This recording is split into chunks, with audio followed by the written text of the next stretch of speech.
मुंबई, पुणे व नागपूर शहरामध्ये एकूण 490 किलोमीटर लांबीच्या मेट्रो मार्गिका उभारण्याचे काम हाती घेण्यात आले असून त्यापैकी 173 किलोमीटर लांबीच्या मार्गिका वाहतुकीसाठी खुल्या करण्यात आल्या आहेत।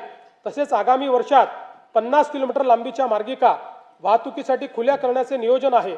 सन 2029 पर्यंत आणखी 165 किलोमीटर लांबीच्या मेट्रो मार्गिका या सुरू करण्यात येणार आहेत। वडाळा ते gateway of India Mumbai metro मार्गिका 11 हा 23,487 कोटी रुपये किमतीचा पूर्णतः भूमिगत प्रकल्प हाती घेण्यात आला आहे। या प्रकल्पाचा विस्तार धारावी पुनर्वसन प्रकल्पातून पुढे वांद्रे उपनगरीय स्थानक व वांद्रे टर्मिनस पर्यंत करण्याचे नियोजन आहे। मुंबई विमानतळ आणि नवी मुंबई विमानतळ यांना जोडणारा मुंबई मेट्रो मार्ग 8 हा 22,862 कोटी रुपये किमतीचा प्रकल्प हाती घेण्यात येणार आहे। तळोजा ते खांदेश्वर नवी मुंबई मेट्रो मार्ग 2 या 5,575 कोटी रुपये किमतीच्या प्रकल्पामुळे नवी मुंबई विमानतळापर्यंत वाहतूक व्यवस्थेत लक्षणीय सुधारणा होईल।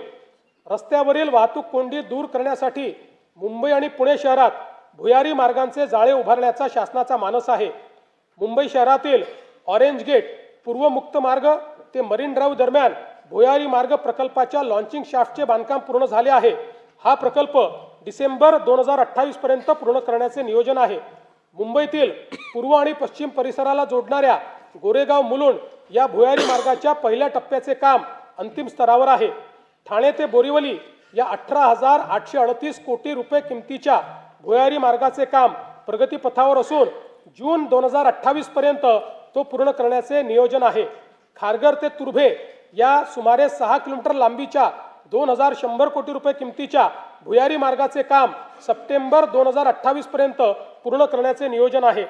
एकात्मिक भुयारी मार्ग रस्ता प्रकल्प अंतर्गत वांद्रे वरळी सागरी